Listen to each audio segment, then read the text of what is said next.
Part 1. The Invitation. Mara had found the cabin listing on a rental app. 5 stars, 63 reviews, all glowing. Perfect getaway, completely isolated. You won't hear a single soul. She'd laughed at that last part when she'd read it. Now, standing at the edge of Blackpine Forest with her 2 friends, the words felt less like a selling point and more like a warning. "Stop overthinking," said Derek, slinging his backpack over one shoulder.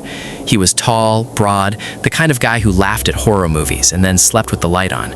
"It's 4 miles in. We'll be there before dark."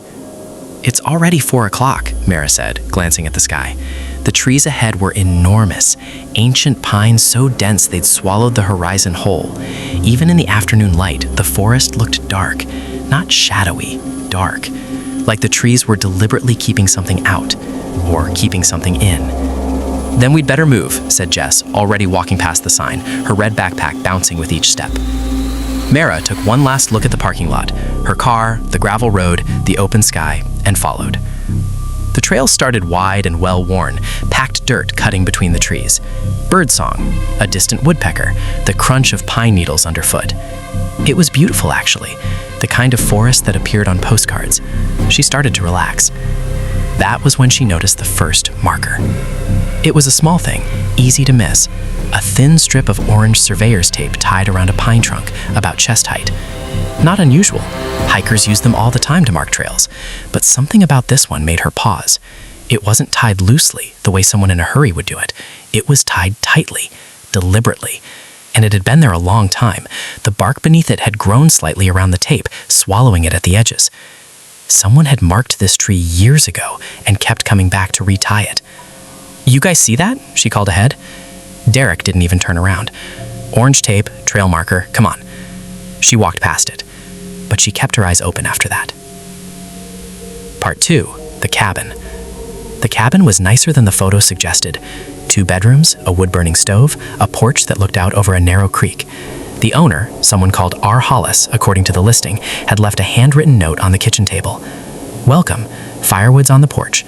Don't leave food out. Bears. Cell service is bad, but the landline works. Have a wonderful stay."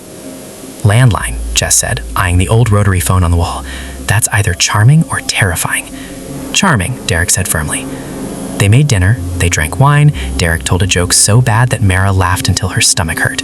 By 9 o'clock, with the fire crackling and the woods outside black and silent, she had almost completely forgotten about the orange tape. Almost. She was washing dishes when she noticed the window above the sink. It faced the tree line, maybe 40 feet away. The forest out there was absolute darkness, a wall of nothing. But as she stood there, she had the sudden and specific sensation that something was standing in that darkness, looking back at her. She turned off the light above the sink. The feeling didn't go away. "I'm going to bed," she announced. She woke at 2:17 a.m. Not gradually, not the slow drift of natural waking. She went from deep sleep to sitting upright in under a second, heart hammering, every nerve in her body screaming at her. She lay still and listened. The fire had died down to embers. The cabin was dark and quiet. Outside, wind in the pines, the faint sound of the creek. Normal. Completely normal. Then she heard it. Footsteps on the porch. Slow, deliberate, the weight of a person, not an animal. One step, then another, then a pause, as if whoever was out there was stopping to look in through the windows. Mara didn't breathe. The footsteps reached the front door. She heard the handle turn, a soft metallic click, and then stop. The door was locked. I remembered locking it myself. Silence. She counted to 30, 60, nothing. She crossed the hall in the dark and knocked on Derek's door. He answered in seconds. She could tell from his voice he hadn't been asleep either. "You heard it too," she whispered. "Yeah." They woke Jess. The 3 of them sat in the living room with the kitchen knives and the fireplace poker and waited for dawn. Nobody came back, no more footsteps, nothing. By morning, they had mostly convinced themselves it had been an animal, a raccoon maybe, or the wind. Derek suggested leaving. Mary said she'd paid for 3 nights and she wasn't going to let a raccoon ruin it. Jess said nothing. She just stood at the front door, looking at the porch. "Mara," she said quietly, "come look at this." There were boot prints in the mud at the base of the porch steps, large, human. And next to them, scratched into the soft wood of the bottom step with something sharp, were 4 words. "You should leave now." Part 3. The name. They should have left. Instead, and Mara would spend a long time afterwards trying to understand this decision, they stayed. Not because they weren't afraid, they were. But fear does strange things to people. Sometimes it makes them run. And sometimes, when the threat is just abstract enough, when the morning is bright enough and the birds are singing and the coffee is hot, it makes them stay. It's probably a prank, Derek said, photographing the scratched words on the step. That's not better, Jess said. No, but it's explainable. They called the landline number listed for R. Hollis in the guest book. It rang 11 times. Nobody answered. Mara spent the morning doing something she couldn't quite explain. She started reading the cabin's guest book. The entries went back years. Most were cheerful. Great weekend, loved the creek, saw a deer, would come back. But she started noticing patterns. Several entries mentioned waking up in the night, sounds on the porch, the feeling of being watched. One couple, staying 4 years ago, had written, "Beautiful place, but something felt off the whole time. Left a day early, not sure we'd come back." And then, near the back of the book, an entry written in small, cramped handwriting dated 3 years ago. "If you find this, and I hope you do, please know that the man who owns this property is not who he says he is. His name is not Hollis. I don't know his real name, but I know what he does in these woods. I've seen it. I got out. Not everyone does. Leave before dark. Don't use the trail after mile 4. And whatever you do, don't go to the eastern tree line." The entry was unsigned. Mara read it 3 times. Then she showed it to the others. Derek was quiet for a long moment. Then he said, "We're leaving." Nobody argued. Part 4. The Trail. They packed fast and moved fast. The 3 of them strung out along the trail in single file, not talking. The forest around them felt different now. The same trees, the same path, but the silence had changed quality.